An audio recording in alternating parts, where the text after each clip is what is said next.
What's going on, everybody? Peace, blessings, greetings, hotep, etc., etc., etc. Welcome to the Health Manifesto with me, your man Elliot C., also known as Kalanji. And what I'm going to bring forward today is some of the things that I've experienced that ultimately led me to become a health advocate and became the backdrop for what I would involve myself with, as an adult in life. So let's get into it. When my moms and pops got together and brought me into being, I came in with a heart murmur.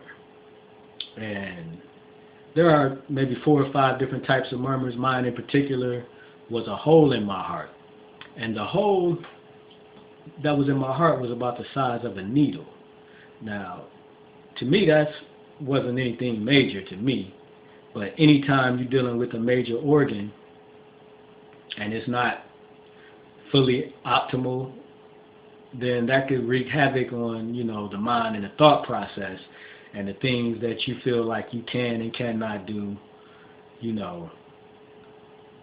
I'm glad that it occurred to me as a young person as opposed to being an adult, because most times children are fearless and they don't really spend a lot of energy on negative things or limitations, and it takes an adult to kind of pull them out of some potentially dangerous situations, because children gonna be children. They're gonna do what they're gonna do, and that's what I did. It didn't bother me, but my great grandmother and the family that surrounded me always was concerned about the murmur that I had.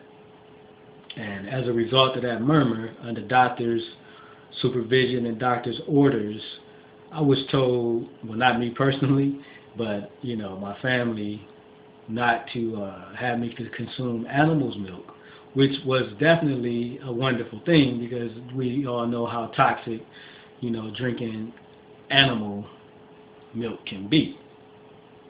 But they arguably gave me something that was worse than consuming animal's milk, and that was liquid Jello. Now, I will never understand why I was told to drink Jello, which is probably or possibly even more toxic than the animal's milk itself, and I'm sure it led to other health challenges that I encountered as I, progressed through life, So I'll never understand that, but that's what I came in with, a heart murmur, a hole, and as a result of that hole, I was under doctor supervision.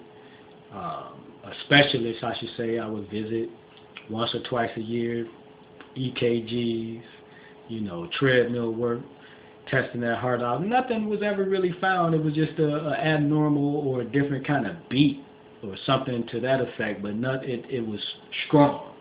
It was strong, so that was definitely a good thing. So fast forwarding to being a young child, age 6 or 7, I used to have these excruciating leg pains. I mean, my legs they would be in pain. Just the thought of it today kind of make me cringe, because that pain was left a memory, and the only thing I can remember, I think I was about 6 or 7, like I said, the only thing I can remember was like just constantly putting a lot of rubbing alcohol on my legs. I never went to the doctor or anything about that in particular. My family at that time, it was arthritis running rampant in our family, so they just figured I had arthritis. It was a family inheritance. It was hereditary, and that subsided at some point. I don't know exactly when, but it did go away. And around that same time, I began to play Little League football. I got involved with a lot of sports and a lot of activities, and football had become a major part of my thought process and a major part of my reality at that time, at 6 or 7. And I played 6, 7, 8, 9, up to 10 years old. And at that time, the doctor told me that I could no longer play football. because I was diagnosed with over 100+ different allergies. Now, I don't remember half of those allergies. I remember 2 of them. And one, of course, was grass, because it pulled me away from something that I'd become very fond of, and that was the sport of football. And it was something within fish that I was allergic to, and I remember that because I used to love to eat fish as well, So here it is. I'm being told in 5th grade that I could no longer play football. Now, I played football 6, 7, 8, 9, 4 years already. I ain't had no problems. So why is the doctor telling me I cannot play now? Again, that's something that'll never make sense. So early on, that had embedded something in me like, man, I got to put a question mark by these doctors as it relates to my life and my health, because they got me doing things that I don't want to do, or that I probably shouldn't be doing. That's consuming Jell-O as an infant and not playing football, and I've already played for 4 years. But, my grandmother followed suit with the doctor's advice, and I was taken off of the field at 10 years old. Now, at that time, I was arguably, if not the best, one of the best Little League football players in the city, and anybody that was there can vouch for that. And, they gave me the nickname Little Bit. That's what the coach would start calling me, So I thought that was pretty interesting. That name stuck with me for a while. But fast forwarding to junior high school, 9th grade, I had got a little bit more freedom of choice, by way of my great-grandmother. She allowed me to start making some of my own decisions. So against her wishes and against the doctor's wishes, I got back on the football field. And I got back on the football field primarily because, like I said earlier, it was major to me. But at that same time, during that football season, I was diagnosed with something called Osgood-Schlatter's disease. Now, Osgood-Schlatter's disease is a growth ailment that happens to a lot of young people that are involved with rigorous activity or sports or things of that nature, where there's a lot of shifting and movement while the body is still developing, because your bones don't fully develop until you're like 26 years old. So I've been involved with sports at 6, and here it is in 9th grade, 14, 15 years old, and I come up with this disease called Osgood-Schlatter's disease, which is a disease that is a protrusion, a knot, a bone sticking out between the lower leg and the upper leg, between the tibia and the femur, the thigh bone and the leg bone. So right at the top of the lower leg, just below the kneecap, it was a bone sticking out, and it looked horrible. I mean, it was big. You know what I mean? And at the same time, my homeboy, Big Will, also had that. So it was kind of interesting that, one of my best friends and I shared the same disease at the same time, and we both was heavily in the football, So that in itself gave me a little motivation or a little encouragement to not really worry about that and just do what I do on the field, because my homeboy had it. How bad can it really be? You know what I'm saying? So, the whole football thing, like I said earlier, was major because it was major things expected from the group that I came up with, In Little League, everybody had saw something with this group, We played together in Little League, but in junior high, I'm in 9th grade now. In junior high, we competed against each other, which was a good thing because we knew so much about each other, and it was going to be so competitive, and I loved that, So ultimately, fast forwarding to 1996 and staying on this football thing, we were the #1 team in the state that whole season. In the preseason, we was under the radar in terms of the state, but people in the community, they knew what was going to happen, and we was confident, that we was going to be successful. Our goal was to be number one and ultimately win that state crown, and we ultimately did.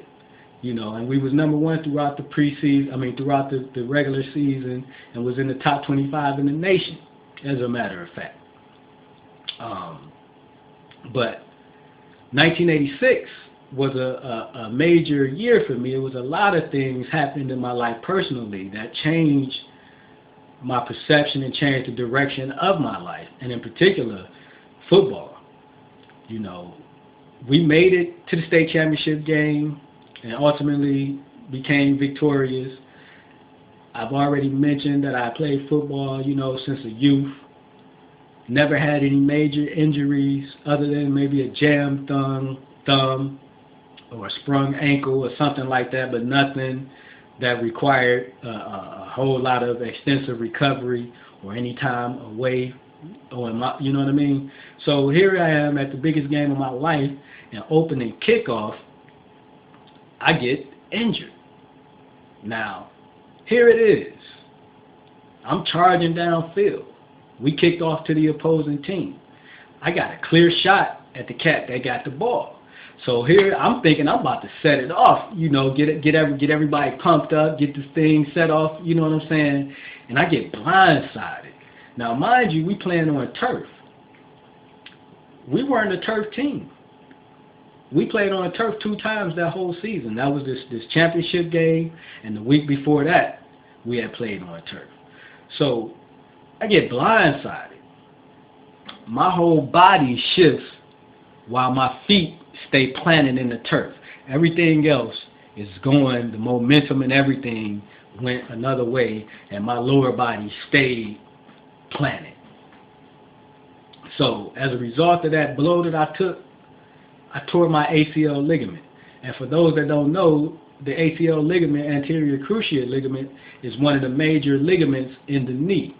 And basically, let's say this ceiling was the kneecap. The ACL would go like diagonally from that corner across to the back of the knee, like that.